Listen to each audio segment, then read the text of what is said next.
হ্যাঁ ঠিক আছে। আসসালামু আলাইকুম, শুভ সকাল সবাইকে। প্রোডাকশন প্ল্যানিং এন্ড কন্ট্রোলের 6 নম্বর লেকচারে স্বাগতম। আপনাদের হচ্ছে 21শে সেপ্টেম্বর ফাইনাল পরীক্ষা শুরু হবে। তো ফাইনাল পরীক্ষার সিলেবাস আজকে থেকে আমরা শুরু করব। প্রথমেই হচ্ছে এমপ্লয়ি শিডিউলিংটা বাকি ছিল। আমরা এমপ্লয়ি শিডিউলিংটা দেখব। এমপ্লয়ি শিডিউলিং দেখার পরে ফ্যাসিলিটি লোকেশন দেখব। ফ্যাসিলিটি লোকেশনের পর ফ্যাসিলিটি লেআউটের পর ওয়ার্ক মেজারমেন্ট, আর ওয়ার্ক মেজারমেন্টের পর ইনভেন্টরি মেজারমেন্ট। তো এই চ্যাপ্টারগুলোর উপরে ফাইনালের পরীক্ষা হবে। তাহলে আমরা চলে যাই শিডিউলিং।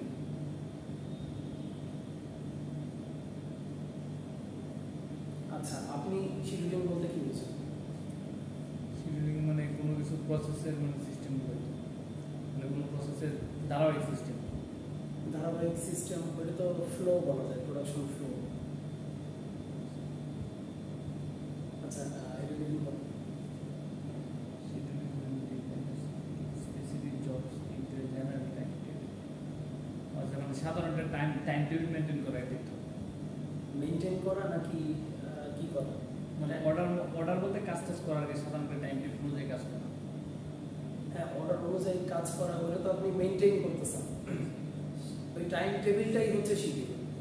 টাইম টেবিলটাই হচ্ছে শিডিউল।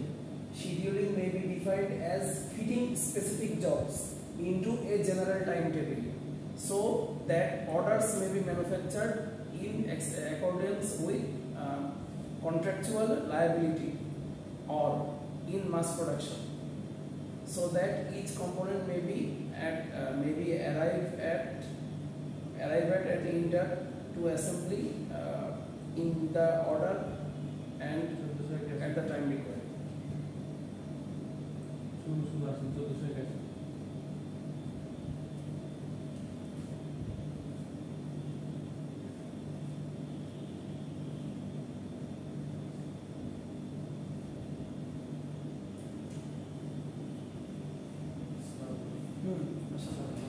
আলহামদুলিল্লাহ। গতকাল কয়টা পর্যন্ত কাজ করছিলেন?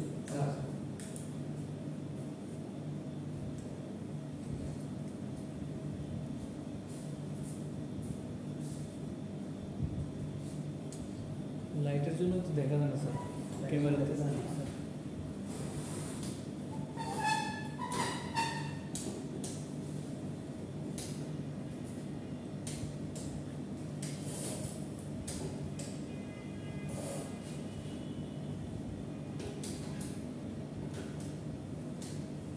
এখন দেখা যায়?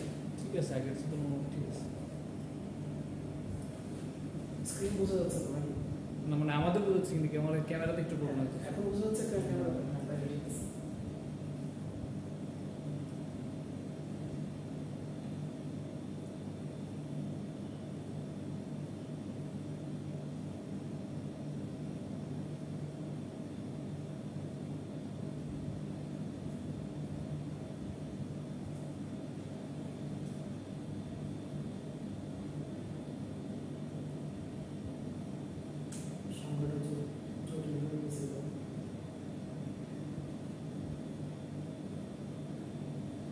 স্যার মাঝখানে তো ওই পরীক্ষার আগে সপ্তাহ ক্লাস করতে পারিনি স্যার।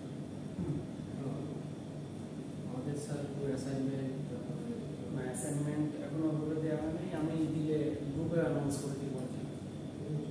আচ্ছা, তো যেটা বলতেছিলাম, এই সেমিস্টারে আপনাদের আরেকবার একটু রিক্যাপ করি। এই সেমিস্টারে শিডিউলিং আছে, শিডিউলিং এর পর ফ্যাসিলিটি লেআউট, ফ্যাসিলিটি লোকেশন, আর তারপরে ওয়ার্ক মেজারমেন্ট আর ইনভেন্টরি ম্যানেজমেন্ট।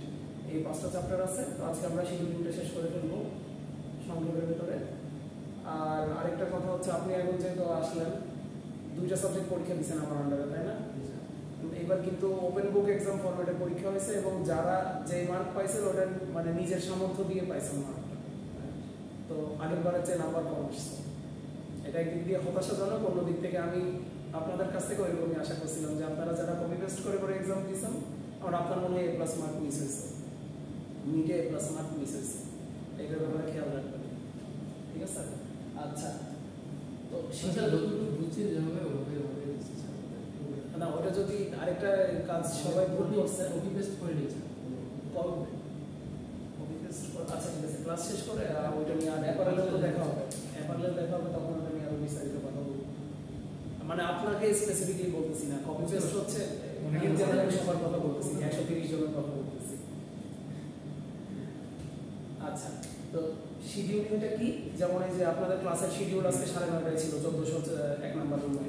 তো scheduling may be defined as fitting specific jobs, specific যে ক্লাসগুলো, সেই স্পেসিফিক ক্লাসগুলো আপনার যে টাইম টেবিল, সেই টাইম টেবিলে ফিক্স করে দেয়া অর্ডার অনুযায়ী, যাতে আপনারা সিরিয়াল মেনটেন করে করতে পারেন। যে 9:30টায় প্রোডাকশন প্ল্যানিং এন্ড কন্ট্রোল করবেন 1401-এ, 11:30টায় করবেন হচ্ছে অ্যাপারেল ম্যানুফ্যাকচারিং 4 2001-এ। এটাই হচ্ছে শিডিউলিং। এটা স্যার যে প্রজেক্ট প্ল্যানিং ম্যানেজমেন্টের যে শিডিউলিং ওই সিস্টেমে দিয়েছিল। হ্যাঁ, প্রজেক্ট ম্যানেজমেন্টের শিডিউলিং ওইটাই মানে কাজের ধারাবাহিকতা, কাজের ধারাবাহিকতা। এবং সেটা আপনি একটা ওইটা মানে ফর্দ বা একটা আপনি ছকের ভিতরে বা একটা টেবিলের ভিতরে আপনি ওটা রাখবেন, যাতে so that orders may be manufactured in accordance with contractual liability or in mass production।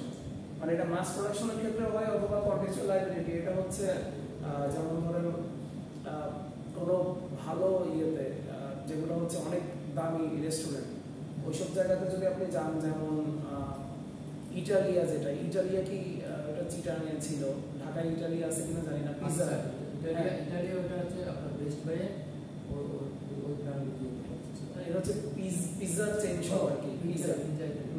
তো ওখানে কি করতে হয়, ওখানে আপনি পে করবেন, পে করার পর আপনাকে একটা টোকেন ধরে দেবে, যে আপনার টোকেন হচ্ছে 11। আরেকজন পে করবে, যেমন ধরেন মিস্টার সাইফুল গেল, সে পে করলো, তার টোকেন আসবে 11।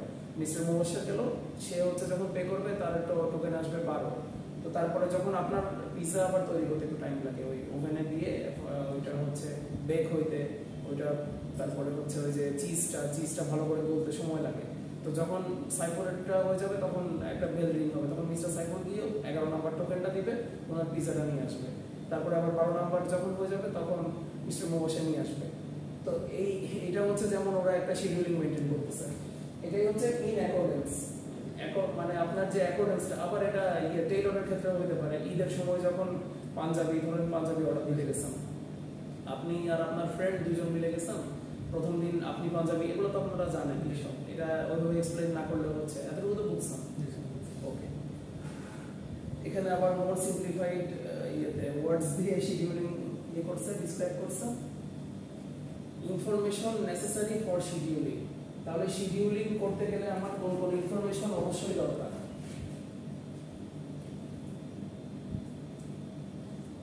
The operations necessary for the manufacture of the product as established by the product design engineer or the person in charge of routing।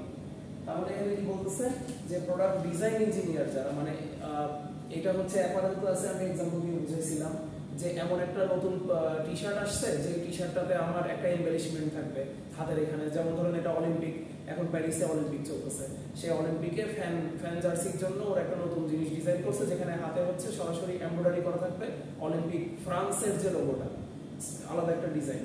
তো শিডিউলিং করার জন্য আমার আগে এই যে প্রোডাক্ট ডিজাইন ইঞ্জিনিয়ার যে এটা ডিজাইন করছে, অপারেশনটা ডিজাইন করছে, যেমন ধরেন আপনার নর্মাল যে টি-শার্ট, সেই নর্মাল টি-শার্টে তো সব জায়গায় এমব্রয়ডারি কাজ থাকে না।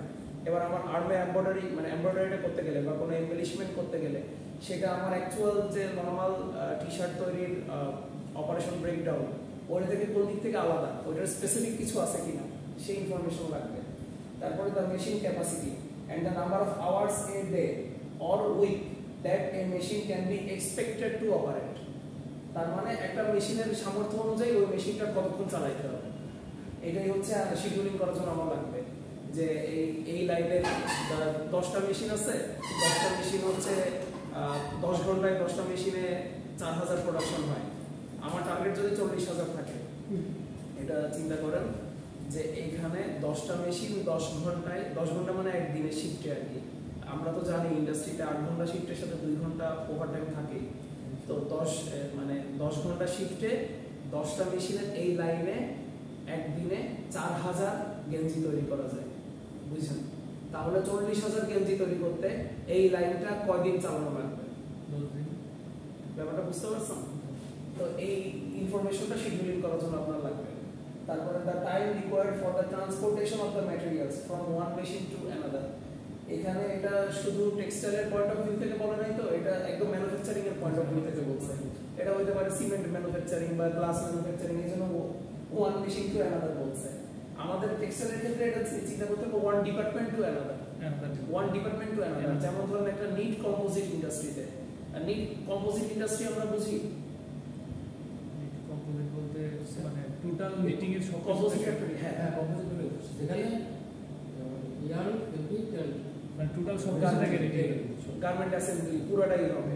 তো ধরেন একটা কম্পোজিট ফ্যাক্টরিতে বাংলাদেশে তো আসলে সব কম্পোজিট ফ্যাক্টরিতে স্পিনিং থাকে না। ধরে দিচ্ছি আমারটা স্পিনিং নাই, তাহলে আমি ইয়ার্ন কিনে আনলাম, ইয়ার্নটা আমার ইন্ডাস্ট্রিতে ঢুকলো, আমি ওই ইয়ার্ন দিয়ে সার্কুলার মিটিং মেশিনে ফিট দিলাম, ওখান থেকে আমার তাহলে শুরু হয়ে গেল অপারেশন।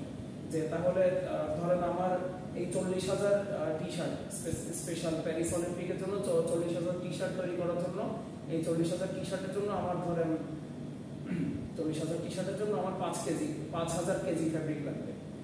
যে প্রতি কেজি ফ্যাব্রিকে আমি 8টা করে টি শার্ট পাচ্ছি ধরে দিলাম। তো এই 5,000 কেজি ফ্যাব্রিক তৈরি করার জন্য এখানে ধরেন 100টা নিটিং মেশিন আছে, প্রত্যেকটা নিটিং মেশিন গড়ে হচ্ছে 500 কেজি করে তৈরি করতে পারে। বুঝুন ব্যাপারটা, আমি যা বলতেছি সব বুঝতেছেন না? যে একটা নিটিং মেশিন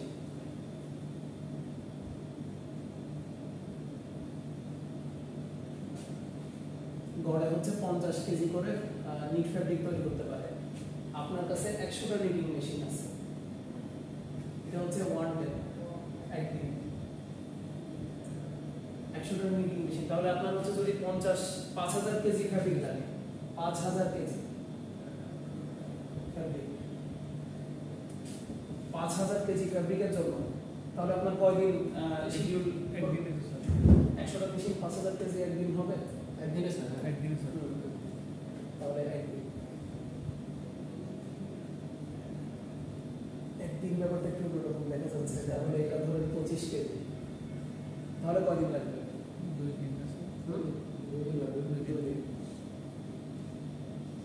আচ্ছা, তো এইটা লাগলো আপনার নিটিং ডিপার্টমেন্টে, তাহলে ফ্যাব্রিক তৈরি করতে লাগতেছে 2 দিন। এরপর ধরেন ডাইংয়ে হচ্ছে 1000 কেজি করে আপনার মেশিনের ক্যাপাসিটি, মেশিন আছে 10টা, আপনার 1000-10টাই হচ্ছে ওই যে 1000 কেজি 1 টনের যে মেশিনগুলো সেগুলো আছে। তাহলে এখান থেকে ধরেন আপনার নিট ফ্যাব্রিকটা ফিনিশিং শেষে সেই নিট থেকে ডাইনে নিতে তাহলে ওখানে কয়দিন লাগবে? 1000 কেজি যদি ক্যাপাসিটি হয়,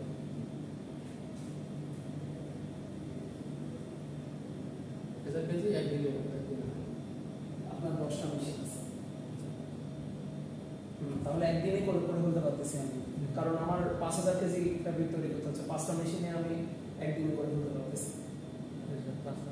এইটা জাস্ট আমি একটা অর্ডারের জন্য এক্সাম্পল দিয়ে বলতেছি। ফ্যাক্টরিতে তো একটা অর্ডার থাকে না। এখন আপনারা যত সিম্পলি ক্যালকুলেশন করে ফেলতে পারতেছেন, তখন আপনার যদি 10টা এরকম সেম অর্ডার থাকে, তখন তো আপনার এই যে শিডিউলিংটা লাগবে, এবং শিডিউলিং করা থাকেও এক্সেল ফাইলে অটো, সেগুলো আপডেট হয়। আচ্ছা,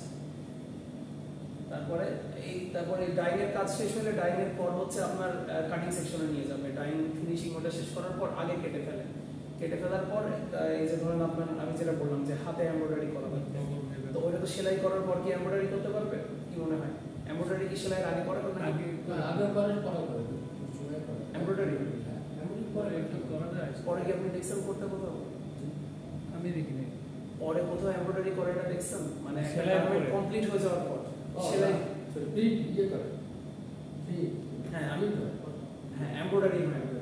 এমব্রয়ডারি ফার্স্টে করে সেলাইয়ের আগে করা লাগে। আর প্রিন্টও হচ্ছে পরে করলে সেটা হ্যাঁ তা করা যায়, কিন্তু পরে করা চাইতে আগে করাই বেস্ট। তাহলে আপনি পারফেক্ট পজিশনটা মেনটেন করতে পারবেন। পরে করতে গেলে একটু রিস্ক থাকে আর কি, কিন্তু যারা এক্সপার্ট তাদের হয়তো ইস্যু হয় না, কিন্তু এগুলো নিয়ম হচ্ছে আগে করা। আচ্ছা, the date when purchased material or part will be availed and margin of safety, মানে আমার হচ্ছে এই ইনভেন্টরিতে কবে ঢুকতেছে জিনিসটা। এই যে নিট কম্পোজিট ফ্যাক্টরির উদাহরণ থেকে দিয়ে বললাম যে ধরেন আপনার হচ্ছে সুতা, যে সুতাটা লাগবে যে ইয়ের জন্য আপনার হচ্ছে কোর্স দুটোর জন্য ঠিক করছেন 30 কাউন্টের সুতা, 30 30 কাউন্টের সুতা আপনি অর্ডার দিয়েছেন, এই 30 কাউন্টের ধরুন হচ্ছে 5000 কেজি ফেব্রিক লাগবে না, 30 কাউন্টের সুতা আপনি হচ্ছে 80,000 কেজি অর্ডার করছেন। 80,000 লাগার কথা আমাকে 20,000 ধরলাম যে আমার ইনভেন্টরিতে থাকুক 30 কাউন্টের সুতা। তো এই সুতাটা আপনার ইন্ডাস্ট্রিতে কবে আসতেছে? চায়না থেকে? ওয়ালাইকুম আসসালাম। আসেন, আপনারা সেকেন্ড ক্লাস করার জন্য আসছেন নাকি আমার ক্লাস করার জন্য আসছেন? তাইলে এই শিডিউলিং এর জন্য এই ইনফরমেশনগুলো আমাদের লাগবে। কোনো রকম বোঝার ঘাটতি আছে? কোনো কোশ্চেন আছে? শিডিউলিং প্রবলেম নাই স্যার, আশা করি। আচ্ছা, তারপরে একটু রিক্যাপ করে দিই যে শিডিউলিং বলতে তো বুঝেন যে 12:30 বাজে প্রোডাকশন প্ল্যানিং এন্ড কন্ট্রোলের ক্লাস ছিল, এটা হচ্ছে শিডিউলিং। ঠিক আছে, 11:30 বাজে অ্যাপারেল না আপনাদের মেজর সাবজেক্ট নাকি? ওয়েট। আর দুজনেরই ওয়েট, বাজিদের ওয়েট। ও আচ্ছা, তো যাই হোক, ওনাদের হচ্ছে অ্যাপারেল ক্লাস আছে 11:30, এটা হচ্ছে শিডিউলিং। ঠিক আছে, কোন কাজটা করবো হ্যাঁ, যে এটা ঠিক করাটাই হচ্ছে শিডিউলিং। তো শিডিউলিং এর জন্য হচ্ছে 5টা স্টেপ আছে এখানে, নেসেসারি স্টেপ। সেগুলো হচ্ছে প্রথম কথা, আপনার নতুন যে প্রোডাক্টটা, সেই প্রোডাক্টের ডিজাইনে কোনো চেঞ্জ আছে কিনা, আপনার ওটার ওয়ার্ক ফ্লোতে কোনো চেঞ্জ আছে কিনা, অপারেশন ব্রেকডাউনে। তারপর হচ্ছে যে এই যে মেশিনগুলো নিয়ে আমি কাজ করব সেই মেশিনের ক্যাপাসিটি কত, আমার শিডিউলিং তৈরি করার জন্য এই তথ্যগুলো জানতে হবে। তারপরে হচ্ছে আমার এই এক ডিপার্টমেন্ট থেকে আরেক ডিপার্টমেন্ট, যে আমার মিটিং থেকে ডাইংয়ে, বা ধরে নিচ্ছি স্পিনিং নাই, ডাইং থেকে কাটিং ডিপার্টমেন্টে, কাটিং থেকে আবার এমব্রয়ডারি ডিপার্টমেন্টে, এমব্রয়ডারি ডিপার্টমেন্ট থেকে প্রিন্টিং ডিপার্টমেন্টে, আগে প্রিন্টিং হয় তারপর এমব্রয়ডারি হয়, এরপর সুইং ডিপার্টমেন্টে। তো এই পুরোটা করতে আমার কোন ডিপার্টমেন্ট থেকে কোন ডিপার্টমেন্টে যেতে কতদিন সময় লাগে, এই তথ্যটা লাগবে। আর শেষে যে আমার ফ্যাক্টরিতে আমি যে সুতা কিনে আনতেছি, ধরে নিচ্ছি আমি সুতা কিনে আনতেছি, সুতা বানাচ্ছি না, বাংলাদেশে স্পিনিং ফ্যাক্টরি অনেক কম, তো এটা আমার ইন্ডাস্ট্রিতে ঢুকতে কতদিন লাগবে, এই তথ্যগুলো লাগবে শিডিউলিং তৈরি, মানে শিডিউলিং করতে গেলে। আর শিডিউলিং এর মূল লক্ষ্য কি? শিডিউলিং এর মূল লক্ষ্য হচ্ছে প্রোডাকশন কস্ট কমানো। প্রোডাকশন কস্ট, এই যে আপনাদের তাহলে কোশ্চেন কেমন আসবে সেট সিতে? আপনাদের কোশ্চেন আসবে যে শিডিউলিং এর কারণে কিভাবে প্রোডাকশন কস্ট কমানো যায়, এরকম ক্রিয়েটিভ কোশ্চেন আসবে, যেটা নিজেকে বুঝে আনসার করতে হবে। এই টাইপের জিনিসও চ্যাট জিপিটি থেকে বের করে ফেলা যায়, এগুলো আমিও জানি বা দেখছি। চ্যাট জিপিটিকে উত্তর সার্চ করে কোশ্চেন করলে সুন্দর করে উত্তরটা দিয়ে দেয়। ওই জন্য আমি ওইভাবে রেডি করবো যাতে কোশ্চেনটা এরকম থাকে, হয়তো শিডিউলিং নিয়ে কোনো গ্রাফ বা ইমেজ ওরকম কিছু একটা আমি দিয়ে দিব, যেমন আপনাদের এই শিটে লাস্টে আছে, এখান থেকে আমি হয়তো ক্রিয়েটিভ কোশ্চেনগুলো করবো। আর যারা সেট এ দিবেন তাদের জন্য একদম জাস্ট অনেক শিডিউলিং এগুলো বলবো, বা কি বলে নেসেসারি ইনফরমেশন কি কি লাগবে শিডিউলিং এর জন্য, ওই একদম স্ট্রেট কাট ইজি কোশ্চেন থাকবে। ওকে, মিনিমাম প্রোডাকশন কস্ট, এই যে this is the most common reason given for constructing a schedule on a particular way, and it often results in long runs and infrequent changeover. যে আপনার minimum production cost কিভাবে ensure হচ্ছে, যখন আমি একটা schedule maintain করতেছি, যেমন ওনারা দুজন পরে আসলো, এটাই একটা বাস্তব উদাহরণ। আপনাদেরকে আমি প্রথম 2 স্লাইড পড়াই ফেলছি, প্রথমে আপনাকে পড়াচ্ছিলেন, মানে আপনি ছিলেন না, সব ক্লাসগুলো করতেছিলেন ঠিক মতো। এরপর আমি কিন্তু মিস্টার সাইফুল আসলো যখন, তার জন্য সিলেবাসটা আবার রিপিট করছি। তো তাহলে এখানে কি সময় লস হচ্ছে না? তো আমি যদি একটা প্রোডাক্ট এরকম, তারপরে আবার 2 স্লাইড পড়ার পরে ওনারা আসলো, আমি আবার ওটা একটু রিক্যাপ করলাম, তো ওখানে কি সময় লস হচ্ছে না? মাস্টার শিডিউলিং এ এটা হবে না। মাস্টার শিডিউলিং এ সব প্রোডাক্ট একসাথে বা সব স্টুডেন্টকে একসাথে পড়ানো হবে, একটা জিনিস বারবার রিপিট হবে। আচ্ছা, এই জন্য ওখানে প্রোডাকশন কস্ট কমে যাচ্ছে। প্রোডাকশন কস্ট যদি কমে যায়, আপনার জিনিসপত্র একবারে আসতেছে, একবারে প্রডিউস করতেছেন, একবারে স্টোরেজ করতেছেন, একবারে আপনি করে দিচ্ছেন, শিপ করে দিচ্ছেন, তাহলে আপনার স্টোরেজ কস্ট কি বাড়বে না কমবে? মানে একবার আপনার ঘর তো এটাই, ধরেন এই ঘরটায় আমি হচ্ছে 10 বক্স কার্টুন রাখি, আর আমি হচ্ছে 100 বক্স কার্টুন একসাথে রাখি, মানে 100 বক্স কার্টুন আমি একদিন রাখি, অথবা 50 বক্স কার্টুন 2 দিন রাখি, তাহলে আমার মানে বেশি হচ্ছে কোন দিকে, অপচয় হচ্ছে কোন দিকে, কথাটা মনে বুঝতে পারি না। সময় যেদিকে বেশি লাগবে সেদিকে তো অপচয়। হ্যাঁ, মানে আমি 100 বক্স একবারে আমি রেডি করে ফেললাম, রেডি করে আমি 100 বক্স একসাথে স্টোর করলাম, মানে এটা ধরেন আমার এই রুমটা আমার না, আমি এটা ভাড়া নিয়ে ইউজ করি, তো 100 বক্স আমি একদিনে স্টোর করে এখান থেকে রেডি করে পাঠিয়ে দিলাম, অথবা আমাকে হচ্ছে 50 বক্স পাইলাম প্রথমে, সেটা একদিন রাখলাম, রেখে ওটা আবার ডেলিভারি করে দিলাম, পরের দিন আরো 50 বক্স আসলো। হ্যাঁ, ওটাই আমার স্টোরেজ কস্ট বেশি করবে। আমি এটাই বুঝতে যাচ্ছি যে আমি যেখানে আমার ক্যাপাসিটি যে এরকম স্টোরেজের আছে সেটা যদি আমি ঠিকমতো ইউজ না করি, ওটা যদি আমি অপচয় করি ওদিক থেকে, তাহলে আমার স্টোরেজের খরচ বেড়ে যাবে, আমার প্রপার ইউটিলাইজেশন হবে না আমার রিসোর্সের। আচ্ছা, minimum stock investment, very expensive material may require a schedule which has a low throughput time. Minimum stock investment, এটা ঘুরে ফিরে ওই উপরের দুইটাকে স্যাটিসফাই করতেছে।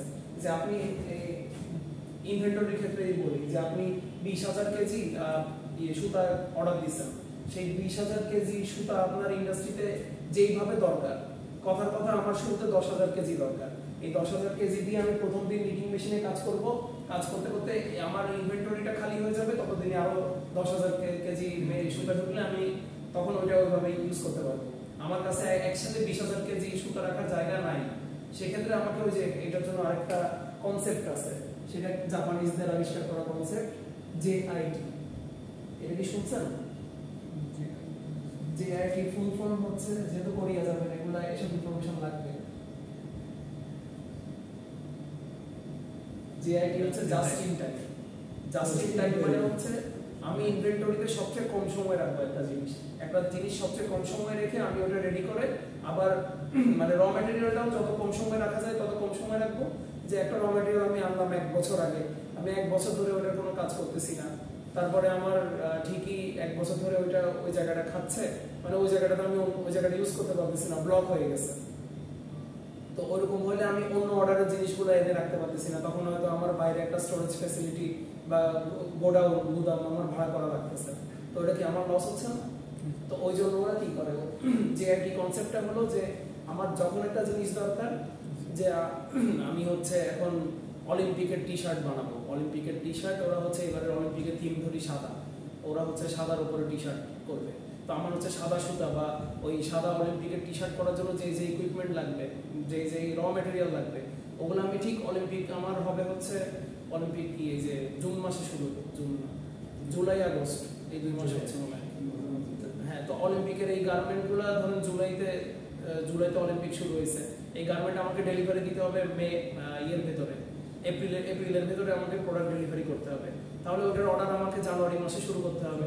আমি তো 2023 সালের ফেব্রুয়ারি থেকে ওই সুতা এনে রাখতে পারবো না 1 বছর আগে, তাহলে ওটা ব্লক হয়ে থাকবে, ওটা আমি ইউজ করতে পারবো না। এটাই হচ্ছে মিনিমাম স্টক ইনভেস্টমেন্ট। মানে আপনাদেরকে সহজ করে বুঝাইলাম জিনিসটা, এর এক্সাম্পল দিয়ে, ইনভেন্টরি এক্সাম্পল দিয়ে। Minimum cash outflow, minimum cash outflow মানে কি, এখানে বর্ণনাতে কি লিখছে, when part of a product comprises a very heavy cash investment, it may be desirable to manufacture the product in such a way that the most costly item are added as late as possible. তার মানে যেমন এটা একদম practical example দিই, আমরা যখন lab তৈরি করছি, মানে শুধু আমাদের না, অন্যান্য ইউনিভার্সিটি সব জায়গাতে আপনি দেখবেন যে প্রত্যেকটা ইউনিভার্সিটিতে ডাইং ল্যাব পাবেন, ফ্যাব্রিকের ল্যাবও কম বেশি পাবেন, তারপরে হচ্ছে গার্মেন্ট ল্যাব বা অ্যাপারেল ল্যাব, এটা করা তো সবচেয়ে সহজ। 20 তলায় আপনাদের হচ্ছে অ্যাপারেল ল্যাব, আপনাদের ফ্যাব্রিকের ল্যাব হচ্ছে যে আমরা 14 তলায় আছি না, 1204-এ আছে, ওটা কি 1204 না রুমটা, ওই যে নিটিং মেশিন আছে, ভিভেট নিটিং মেশিন আর লিঙ্কিং মেশিন আছে, যেখানে কোন রুমটার কথা বলছি বুঝছেন? ইয়ার্নের ক্লাস নিতাম আপনাদের যে রুমটাতে গত সেমিস্টারে, ওটা হচ্ছে 1204, মানে কোনারের পাশে। হ্যাঁ হ্যাঁ, ওই পাশে রুমটা, ওখানে হচ্ছে নিটিং এর মেশিন আছে আর লিঙ্কিং মেশিন আছে, নিচ তলায় আপনাদের মানে উইভিং এর রুম আছে, আর এটা হচ্ছে ডাইং ল্যাব আপনাদের, এই যে এখানে আমাদের এই যে স্যাম্পল ডাইং মেশিন আছে। তো নাই কোনটা, কোন ল্যাবটা নাই ওখানে বলতে গেলে, আপনাদের কার্ডিং মেশিন নাই, আপনাদের কম্বিং মেশিন নাই, আপনাদের ড্র ফ্রেম নাই, হ্যাঁ স্পিনিং ল্যাবের মেশিনগুলো নাই। এখানে এটাই বুঝেছে মিনিমাম ক্যাশ আউটফ্লো, কারণ স্পিনিং এক একটা মেশিনের দামই 10 লাখ 20 লাখ 50 লাখ টাকা, তাও সেকেন্ড হ্যান্ড পুরাতন মেশিনের দাম।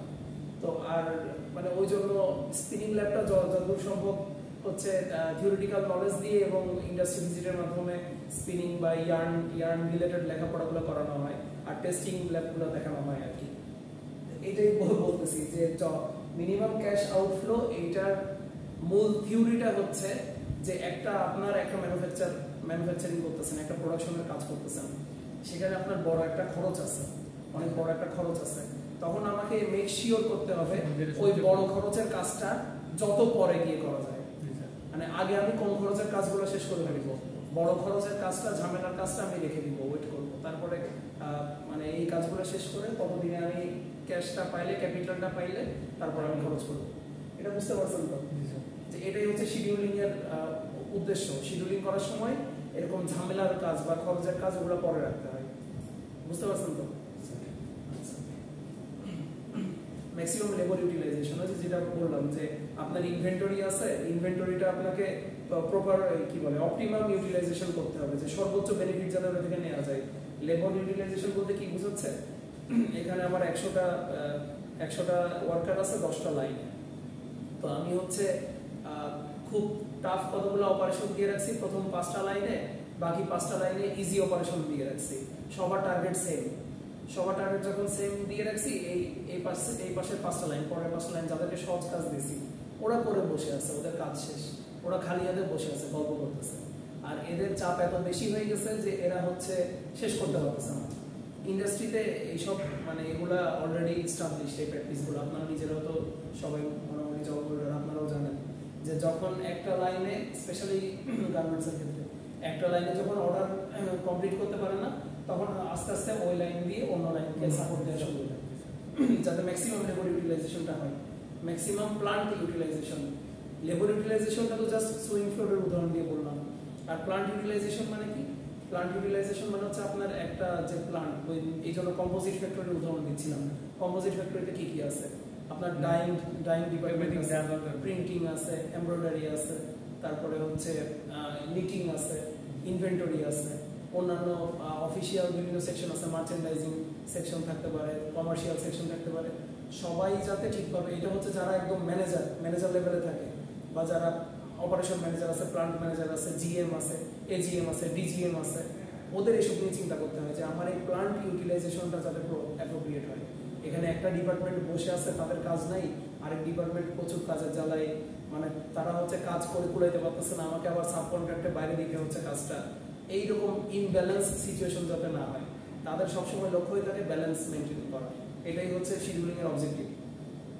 Maximum customer satisfaction. আমি যদি উপরের সবগুলা মানে কমপ্লিট করতে পারি, উপরের যা যা এতক্ষণ ডিসকাস করলাম, কাস্টমার তো অবশ্যই স্যাটিসফাই থাকবে। আর আমি যদি ব্যালেন্স করতে না পারি, আমার 5টা অর্ডার হলো, বাকি 5টা অর্ডার ঠিক মতো হচ্ছে না, তাহলে তো আমার অর্ধেক কাস্টমার স্যাটিসফাই হবে, বাকি অর্ধেককে আমি স্যাটিসফাই করতে পারবো না, অর্ডারটা হারায় যাওয়ার চান্স থাকবে। এবার মাস্টার শিডিউলিং। মাস্টার শিডিউলিংটা হচ্ছে, যেমন আমাদের মাস্টার রুটিন আছে একটা আমাদের ইউনিভার্সিটিতে, এই মাস্টার রুটিনটা হচ্ছে টেক্সটাইল, সিএসসি, ত্রিপলি, বিবিএ, ইংলিশ, 5টা ডিপার্টমেন্টের কে কোন রুম সপ্তাহের কোন দিনে কি কাজে ব্যবহার করতেছে, ওইটার একটা মাস্টার রুটিনটা আমার এখানে নাই, এটা তৌহিদ স্যার আর খায়রুল স্যারের পিসিতে আছে। আমি এটা আপনাদেরকে দেখাইতাম যে 1401 শুক্রবারে 9:30 থেকে 10:30 পর্যন্ত হচ্ছে ASR Abu Saeed Rafi production planning and কন্ট্রোলের ক্লাস আছে। তো ওইটা এরকম ফিক্সড, ওইটা অন্য ডিপার্টমেন্টও দেখতেছে যে তার, যেমন ধরেন ওরিয়েন্টেশন প্রোগ্রামের ক্ষেত্রে এই যে 1402 নম্বর, আমরা এখন 14 আছি না, 1402 নম্বর রুমটা কিন্তু বিবিএ রুম। তো আমরা যদি 1402 নম্বর রুম ব্যবহার করতে চাই, মাস্টার শিডিউলে আমরা যাই, মাস্টার শিডিউল, এখানে মাস্টার শিডিউল বলতেছে আমরা মাস্টার রুটিন, ওখানে যাই, ওখানে গিয়ে দেখি যে এই দিন 2:30 থেকে 3:30 পর্যন্ত 1402 রুমটা বিজি, তাহলে ও 2:30 থেকে 3:30 পর্যন্ত ওই রুমটা আমি ইউজ করতে পারবো না, আমাকে ইউজ করতে হবে 3টার পরে, 3:30টার পরে, 4টার পরে, ওইরকম ইউজ করতে হবে। তো মাস্টার শিডিউলিং তো বুঝতেছেন, মাস্টার শিডিউলিং হচ্ছে এমন একটা schedule, this is the activity that determines the overall production plan for the next several months, এক মাসও না। After forecasting, capacity planning and inventory analysis, production is commenced by master scheduling. Master scheduling হচ্ছে আপনার পুরা ইন্ডাস্ট্রির production plan, 1 মাস না 2 মাস না, ওটা হাফ ইয়ারলি হতে পারে, ফুল ইয়ারলি হতে পারে, সচরাচর ওইটা আবার এটা আবার যেমন ব্যাংকিং সেক্টরে আপনাদের যদি নলেজ থাকে, ব্যাংকিং সেক্টরের টার্গেট, মানে সবারই তো টার্গেট থাকে, মানে ব্যাংকে কিন্তু টার্গেট দিয়ে দেওয়া থাকে, যে লোন ডিপার্টমেন্ট আছে তার টার্গেট থাকে, যে ক্রেডিট কার্ড ডিসইমবার্সমেন্টে থাকে তার একটা টার্গেট থাকে, এমনকি একটা ক্যাশিয়ার তারও টার্গেট থাকে, টার্গেট দেওয়া থাকে সবার। তো ওই টার্গেটটা কিন্তু 3 বছরকে 4 ভাগে ভাগ করে, 4টা কোয়ার্টারে ভাগ করে, first quarter, second quarter, third quarter, fourth quarter. ওই কোয়ার্টার করে করে আপডেট নেওয়া হয় যে প্রথম 3 মাসে মিস্টার মুবাশশির তার টার্গেট ফিল আপ করতে পারছে কিনা, তারপরে 3 মাসে মিস্টার বায়েজিদ করতে পারছে কিনা, তারপরে হচ্ছে মিস্টার মোশাররফ ফিল আপ করতে পারছে কিনা, মিস্টার সাইফুল ফিল আপ করতে পারছে কিনা। এই জিনিসটা হচ্ছে মাস্টার শিডিউলিং। মাস্টার শিডিউলিংকে আবার এরকম ধাপে ধাপে ভাগ করা থাকতে পারে। এখানে কি বলছে নেক্সট সেভারাল মান্থস, এটা কিন্তু 1 ইয়ার এরকম বলে নাই। এটা ইন্ডাস্ট্রি তার সুযোগ মানে খেয়াল খুশি মতো তার যেভাবে ম্যাক্সিমাম আউটপুট এনশিওর করতে পারে ওই অনুযায়ী সে 3 মাস 6 মাস করে বিয়ে করে। ওয়ালাইকুম আসসালাম। আসেন। মানে আপনারা সবাই হচ্ছে সেকেন্ড ক্লাস করার জন্য আসছেন না স্যার? না স্যার, ফার্স্ট ক্লাস করার উদ্দেশ্যে বেরিয়েছি স্যার। পাবলিক ট্রান্সপোর্ট কম না স্যার।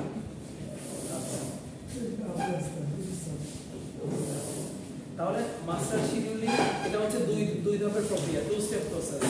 একটা হচ্ছে sales forecast and orders already on hand are first broken down into appropriate shop loads. মানে যেই আপনার অলরেডি যে অর্ডারগুলো হাতে আছে এবং আপনার যে জিনিসগুলো অলরেডি জানেন, কথার কথা যেমন আমার ইন্ডাস্ট্রিতে ছিল যে কিছু লাইন বন্ধ হয়ে গেছিল বলতে কি এটা বিভিন্ন কারণে বন্ধ হয়েছে। প্রথম কথা ওই লাইনে অর্ডার ছিল না, আমার খামাখা ওয়ার্কার ওই লাইনে বসায় রেখে তো লাভ নাই। তারপর দ্বিতীয় কথা হচ্ছে ওই লাইনে মেশিন নষ্ট হয়ে গেছিল অনেক বেশি। তারপরে ওই লাইনে ওয়ার্কার যারা ছিল তারা আস্তে আস্তে কুইট করছে, স্পেশালি যারা আরএমজি সেক্টরে আছেন। আর আপনারা তো আইতে না, মার্চেন্ডাইজিং এখানে বেশি আছেন। কেউ এখানে আছেন, একজনও নাই। তো লোকরা এটা সবসময় ডিল করে যে যখন স্যালারি দেওয়া হয় প্রত্যেক মাসে, যে মাসে স্যালারি দেওয়া হবে স্যালারি দেওয়ার পরের দিন হঠাৎ করে 5 থেকে 8% পুরো ফ্লোরে যে 100 জনের ভিতর 5 থেকে 8 জন তারা হচ্ছে কুইট করে চলে যায়, কিছু জানায়ও না। তো ওইরকম যখন একটা লাইন অনেক বেশি হয়ে যায়, একটা লাইনে অ্যাবসেন্টিজম অনেক বেশি হয়ে যায়, এই লাইনটার মেশিনের প্রবলেম থাকে ওভারঅল, তখন ওই লাইনটা ক্লোজ করে দেওয়া হয়। ক্লোজ করে ওই লাইনের লোডটা বাকি জায়গায় ভাগ করে দেওয়া হয়। তো মাস্টার শিডিউলিং কি? মাস্টার শিডিউলিং হচ্ছে যেই লাইনগুলো আমার হচ্ছে অলরেডি অন আছে, সচল আছে, আর সেই যেসব লাইনে আমার হচ্ছে অলরেডি ক্যাপাসিটি প্ল্যান করা আছে। কথার কথা এখানে 5টা লাইন, সেই 5টা লাইনের ভিতর এই পাশের লাইনটা ক্লোজ, এই পাশের লাইনটা নামে আছে কিন্তু এখানে কাজ হয় না। বাকি 4টা লাইনের ক্যাপাসিটি আমি জানি যে এই লাইন মিস্টার সাইফুলের লাইন, এই লাইনে হচ্ছে প্রতি ঘন্টায় 3500 পিস করে দিতে পারে যদি ওটার এসএমভি যদি 3 হয়, মানে 3 মিনিট যে আইটেমটা তৈরি করতে 3 মিনিট লাগে, এটা হচ্ছে এখানে প্রতি ঘন্টায় 100 পিস দিতে পারে। এই লাইনে দিতে পারে 110 পিস, আর ওই লাইনে দিতে পারে 130 পিস। তো এই জিনিসগুলো আমার যে ক্যাপাসিটি বা যে হচ্ছে সেল ফোরকাস্ট এগুলো আমার অলরেডি হাতে আছে, সেটা নিয়ে আমি একটা প্ল্যান করব। আর শপ লোডস আর 2 নাম্বারটা কি? Shop loads are then compared with the capacity plan and current shop information including inventory and facility. দ্বিতীয় ধাপটা কি? দ্বিতীয় ধাপটা হচ্ছে আমি যেই নলেজটা আমার আছে, যে অর্ডারটা আমার আছে, এইটা অনুযায়ী আমি প্ল্যান করলাম। প্ল্যান করার পর আমাকে ইনভেন্টরিতে গিয়ে দেখতে হবে যে আমি প্ল্যান করে দিছি যে সামনে 10 দিন এখানে 5000 কেজি যে ফ্যাব্রিকটা, 5000 কেজি ফ্যাব্রিক আমি এখানে সামনে 10 দিনে গার্মেন্ট বানাই ফেলতে পারবো। এই 5000 কেজির কাজ শেষ হয়ে যাবে। নিচে গিয়ে দেখতে হবে যে আমার কাছে ইনভেন্টরিতে raw material, fabric, prepared fabric, accessories এগুলা কত দিনের আছে বা কয়টা অর্ডারের জন্য আছে, ওইটা দেখে এই দুটো কম্বিনেশন করতে হবে মাস্টার শিডিউলিংয়ের জন্য। আচ্ছা, আর এই ফ্লো চার্টটা আমি একটু অল্প করে করে দিই। আপনাদের নেক্সট ক্লাস অলরেডি পরবর্তী ক্লাস শুরু হয়ে গেছে। তাহলে আমার শুরুতে কি লাগতেছে? একদম বাম সাইড থেকে যে কোনো ফ্লো চার্ট বাম থেকে ডানে যায়, উপর থেকে নিচে আসে। তাহলে একদম বাম সাইডে কি আছে? Engineering manufacturing information. এটা শুরুতেই যখন শিডিউলিং চ্যাপ্টারটা লেখাপড়া শুরু হলো, শুরুতেই আমি বলছিলাম যে একটা শিডিউল করার জন্য কি কি তথ্য গুরুত্বপূর্ণ সবচেয়ে আগে লাগে, সেটা হচ্ছে অপারেশন ব্রেকডাউন, যে আমার একটা নতুন অর্ডারে কি কি চেঞ্জ আসছে আগের চাইতে, সেই ইনফরমেশনটা আগে লাগবে। তো ওই ইঞ্জিনিয়ারিং ম্যানুফ্যাকচারিং ইনফরমেশন এটা লাগবে। সেটা আমি কি করতে পারবো? সেটা দিয়ে আমি aggregate load generation and analysis. Aggregate load generation মানে হচ্ছে যেটা খুব কিউমুলেটিভ বা যেটা হচ্ছে পর্যায়ক্রমে যোগ হয়। কথার কথা অ্যাগ্রিগেট কাকে বলে? গতকালকে আমার ব্যবসায় লাভ হয়েছে 5000 টাকা, আজকে আমার ব্যবসায় লাভ হয়েছে 10000 টাকা, তাহলে এই মাসে প্রথম 2 দিনে আমার লাভ কত হবে? 15000। এটাই হচ্ছে aggregate load generation and analysis. এটা হচ্ছে আমার এই ইঞ্জিনিয়ারিং ম্যানুফ্যাকচারিং ইনফরমেশন বলতে যে আমার এই অর্ডারটা করার জন্য যে ইনফরমেশন লাগবে সেই ইনফরমেশনটা দিয়ে আমি পর্যায়ক্রমে দেখবো যে প্রথম দিন আমার পারফরমেন্স এমন হবে, দ্বিতীয় মানে প্রথম দিন আমার অর্ডার কমপ্লিট হবে এত পিস, দ্বিতীয় দিন আমার অর্ডার কমপ্লিট হবে এত পিস। আচ্ছা, তারপর ক্যাপাসিটি প্ল্যানিং। ক্যাপাসিটি প্ল্যানিং হচ্ছে যে এই লাইন থেকে আমার ক্যাপাসিটি দেখতেছি ঘন্টায় 100 পিস বের হচ্ছে, মানে 10 ঘন্টা করলে একদিনে এই ফ্যাক্টরি থেকে এই লাইন থেকে আমার বের হচ্ছে 1000 পিস। তাহলে এই ক্যাপাসিটিটা আমি ইমপ্রুভ করতে পারি কিনা ওইটা দেখতে হবে, বা এই ক্যাপাসিটিটা আমাকে স্টেবল রাখতে হবে, এটাই হচ্ছে ক্যাপাসিটি প্ল্যানিং। আস্তে আস্তে এক লাইন থেকে শুরু করে এক ফ্লোর পুরোটাই ক্যাপাসিটি করতে হবে, এক ফ্লোর থেকে এক বিল্ডিং পুরোটাই করতে হয়, মানে কম্বিনেশনটা মেইনটেইন করতে হয়। সেটা এই ক্যাপাসিটি নলেজটা আমি মাস্টার শিডিউলিং এ ইনপুট দিব। Current information, shop load and load time. Shop load বলতে ওই যে যেটা বললাম, আমার ইনভেন্টরিতে কি কি আছে, আমার আইটেম তৈরি হয়েছে কি কি, এবং সেই আইটেমগুলো আমার কত দিনের ভিতর শিপমেন্টের জন্য রেডি থাকতে হবে, একদম ইয়ে করে প্যাকেজিং করে, এগুলো মাস্টার শিডিউলিং প্রসেসে আমি ইনপুট দিব। ইনপুট দেওয়ার পর মাস্টার শিডিউল পাবো, এবং মাস্টার শিডিউল পাওয়ার পরে rough time schedule for production of final product, মানে ওটা এক্সিকিউশন আর কি, ওটা বাস্তবায়ন। যে আমি হচ্ছে সরকার গঠন করে ফেলছি, এরপর এই সরকার গঠনে আমার যে ফার্স্ট এজেন্ডা আছে, যে কনস্টিটিউশনটা, যে সংবিধানটাকে প্রথমে আগে ইয়ে করতে হবে, বা সিকিউরিটিটা, যে আমাদের ডিফেন্স যেটা পুলিশ, তাদেরকে রিব্র্যান্ড করতে হবে, বা তাদেরকে কি বলে পুনঃসংস্কার করতে হবে, এগুলো আমার হচ্ছে পরে এক্সিকিউশন ফেজ। আর ইঞ্জিনিয়ারিং ইনফরমেশন আছে। আর এইটা আসছে কোন জায়গা থেকে, কাস্টমার আপনাকে কি অর্ডার করতেছে, কাস্টমারের অর্ডার থেকে সেলস ফরকাস্টিং করে, এটা হচ্ছে মার্চেন্ডাইজাররা হয়তো করে, তাদের দায়িত্ব থাকে। ইন্ডাস্ট্রি প্রোডাকশন মার্চেন্ডাইজার না, এটা বাইং হাউসের মার্চেন্ডাইজারদের হয়তো থাকে, যে সেলস ফরকাস্টিং এর ব্যাপারটা, যে আমার আসলে কি পরিমাণ অর্ডার আসতে পারে, সেই অনুযায়ী আমার কি পরিমাণ ক্যাপাসিটি থাকতে হবে ফ্যাক্টরিতে, এগুলো। এই ফ্লোচার্ট থেকে সেট সি তে কোশ্চেন আসবে রেডি থেকে। আচ্ছা, ক্লোজ করুন।